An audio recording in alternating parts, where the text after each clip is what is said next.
నమస్తే, నేను అంకిత. చంద్రబాబు నాయుడు సీఎం అయిన తర్వాత 1,00,000 కోట్లకు పైగా సృష్టించారు. అయితే వైఎస్ఆర్సీపీ పార్టీ నేతలకు ఇది అర్థమవుతుందా, అర్థం కావట్లేదా అన్న టాపిక్ పైన నాతో డిస్కస్ చేయడానికి senior journalist CS Rao sir here with us. ఆయన అడిగి మరిన్ని విషయాలు తెలుసుకుందాం. Hi sir. Hello sir, Chandrababu Naidu CM అయిన తర్వాత ఆయన సీఎం అవ్వగానే 1 మంత్ అవుతుంది. సో ఈ 1 మంత్లోనే 1,00,000 కోట్లకు పైగా ఎలా సృష్టించారు సార్? సో ఇప్పుడు జనరల్గా ఏంటంటే చంద్రబాబు నాయుడు ఎన్నికల సమయంలో చెప్పినటువంటి మాట ఏంటంటే సంపదను సృష్టించి దాన్ని పేదలకు పంచాలి అనేది ఆయన చెప్పినటువంటి సూత్రం. అవును. జగన్మోహన్ రెడ్డి సంపదను సృష్టించకుండా అప్పులు తీసుకొచ్చి పేదలకి ఉచితాలు పంచారు. దాని కారణంగానే మరో శ్రీలంక లాగా ఆంధ్రప్రదేశ్ మారిపోయింది అనేటువంటి వ్యాఖ్యను ఆయన చేశారు. అయితే ఇప్పుడు వైఎస్ఆర్ కాంగ్రెస్ పార్టీ వాళ్ళు ఏమంటారంటే చంద్రబాబు నాయుడు వచ్చారు, బాగానే ఉంది. చంద్రబాబు నాయుడు ఆయన రాగానే జూలైలో పెన్షన్లు ఇచ్చారు, పంచారు అందరికి. అవి పంచడానికి 10,000 కోట్ల రూపాయలు అప్పులు తీసుకొచ్చాడు ఆయన. మొదటి నెలలోనే సుమారుగా 5,000 కోట్ల రూపాయలు అప్పు చేశారు, అదనంగా మళ్ళా అప్పుకి వెళ్ళారు. మొత్తం టోటల్గా ఆయన వచ్చినటువంటి మొదటి నెలలోనే 10,000 కోట్ల రూపాయలు పైగా అప్పు తీసుకొచ్చాడు. మరి ఆయన ఎక్కడ సంపదను సృష్టించాడు? ఆయన ఎన్నికల ముందు సంపదను సృష్టించి పేదలకు పంచాలన్నాడు కదా, ఎక్కడ సృష్టించాడు? జగన్మోహన్ రెడ్డే కాదు, ఎవరు వచ్చినా సరే అప్పులు తీసుకొచ్చి పంచాల్సిందేను, చంద్రబాబు నాయుడు మోసం చేశాడు అనేది ఇప్పుడు వైఎస్ఆర్ కాంగ్రెస్ పార్టీ వాళ్ళు చెప్తున్నారు. రాబోయేటువంటి రోజుల్లో కూడా చంద్రబాబు నాయుడు అప్పులు చేస్తాడు, అప్పులు చేసే జగన్మోహన్ రెడ్డి లాగానే పంచాల్సిందేను. జగన్మోహన్ రెడ్డి మొత్తం 5 సంవత్సరాల్లో 2,70,000 కోట్లు పంచాడు. దానికి అదనంగా ఆ 2,70,000 కోట్లకి అదనంగా ఇంకొక 1,50,000 కోట్లకు పైగా పంచాల్సి వస్తుంది. కాబట్టి వెరసి చంద్రబాబు నాయుడు రాష్ట్రాన్ని దివాలా తీయించేస్తున్నాడు, దివాలా తీయించడానికి రెడీ అయిపోయాడు, అబద్ధాలు చెప్పి ప్రామిసెస్ చేసి అనేది ఇప్పుడు వైఎస్ఆర్ కాంగ్రెస్ పార్టీ ఆ పార్టీ అధినేత జగన్మోహన్ రెడ్డి చెప్తున్నటువంటి మాట. అయితే ఇక్కడ ఆలోచించాల్సింది ఏంటంటే మనకి కనిపించేటువంటి సంపద కొంత అయితే, కనిపించకుండా ఉండేటువంటి సంపద కొంత. కనిపించేటువంటి సంపద ఏంటి? మనకు వచ్చేటువంటి రెవెన్యూస్, ట్యాక్సులు, ఇవన్నీ కనిపిస్తుంటాయి, ఖజానాకు వస్తుంటాయి. మళ్ళీ అవి ఉచితాలకి మొన్న ఆయన పెన్షన్లు ఇవ్వటం, లేదంటే వికలాంగ పెన్షన్లు, ఇవన్నీ ఆయన ఇచ్చినటువంటి హామీ మేరకు పంచారు. అయితే ఈ సందర్భంగా 5,000 కోట్ల అప్పు తీసుకొచ్చాడని చెప్పి వాళ్ళు అంటున్నారు. కానీ చంద్రబాబు నాయుడు సృష్టించినటువంటి సంపద మొదటి నెలలోనే 1,00,000 కోట్లకు పైగా ఉంది అనేటువంటి విషయం అర్థం కావట్లా వాళ్ళకి.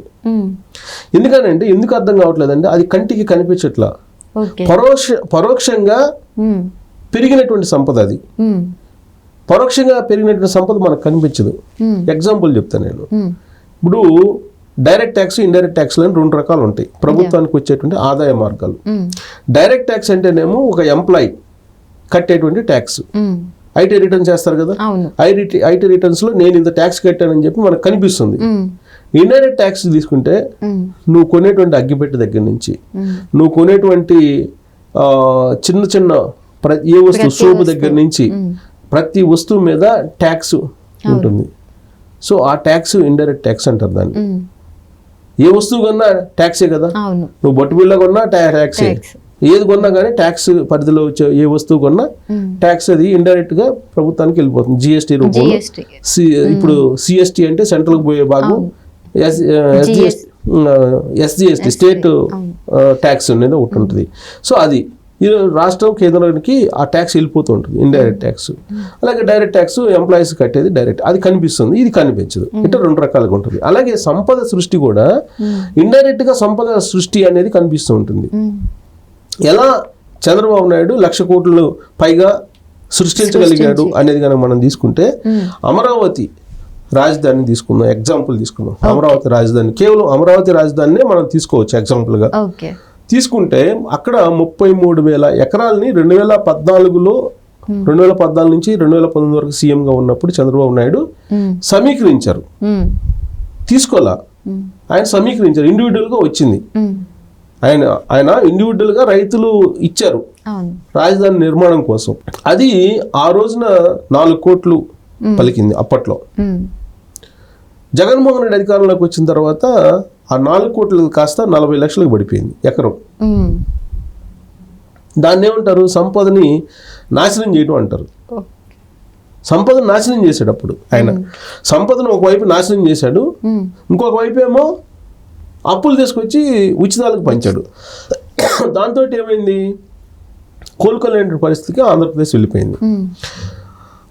చంద్రబాబు నాయుడు ఇప్పుడు 2024 ఎన్నికల్లో అధికారంలోకి వచ్చాడు.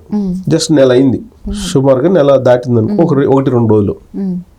ఈ నెల రోజుల్లో ఆయన కేవలం అమరావతి రాజధాని కేంద్రంగానే సృష్టించినటువంటి సంపద 1,00,000 కోట్లకు పైన ఉంటుంది అని అంచనా. ఎలా అంటే ఆయన ముఖ్యమంత్రి కాకముందు జగన్మోహన్ రెడ్డి ముఖ్యమంత్రిగా ఉన్నప్పుడు అక్కడ ఎకరం భూమి వచ్చేసి 30 లక్షలు, 20 లక్షలు, 40 లక్షల లోపే ఉంది. ఇవాళ 2 కోట్లకి వెళ్ళింది. 2 crores per acre వెళ్ళింది. సో 33,000 ఎకరాలు ఎవరి దగ్గర ఉంది? అది ఇప్పుడు గవర్నమెంట్ దగ్గర ఉంది. గవర్నమెంట్ సంపద అది, అంతే కదా.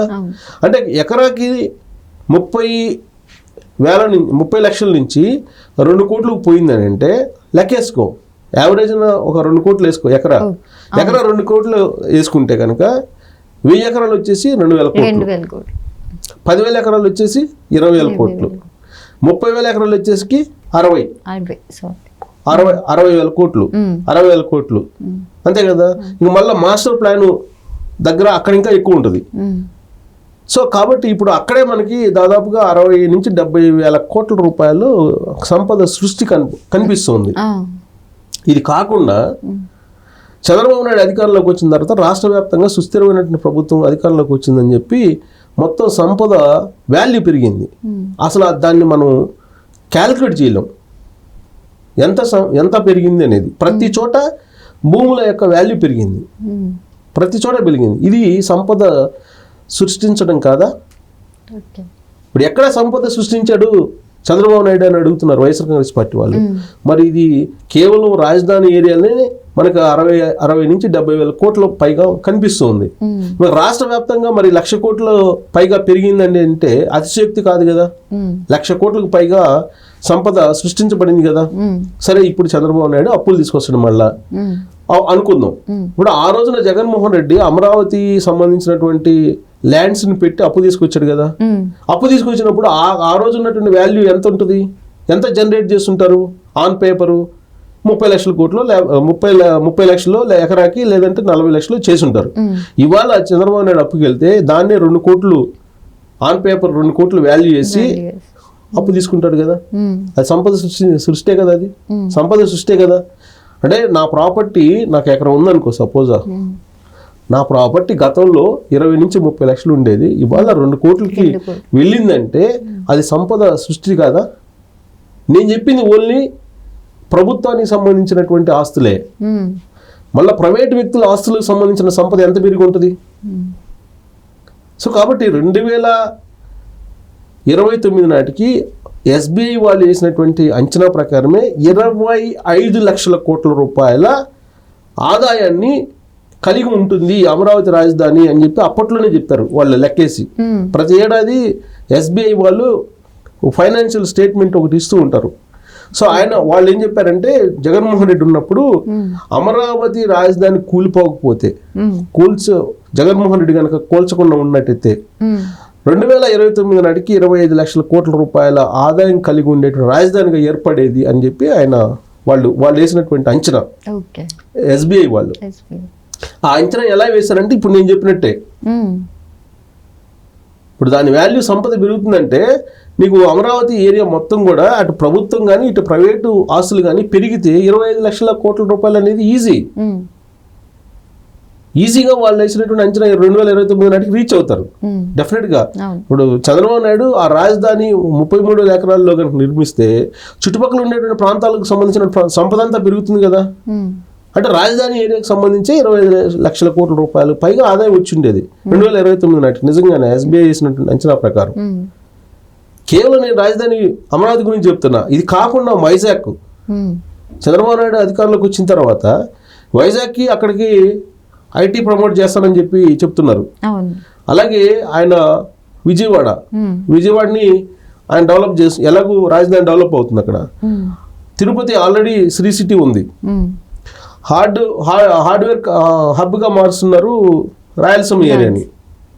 గతంలో చంద్రబాబు నాయుడు 2014 నుంచి 2019 వరకు ముఖ్యమంత్రిగా ఉన్నప్పుడు అనంతపురం ఏరియాలో 2 లక్షలు 3 లక్షలు ఉండేటువంటిది ఇవాళ 40 లక్షలు ఉంది ఎకరం.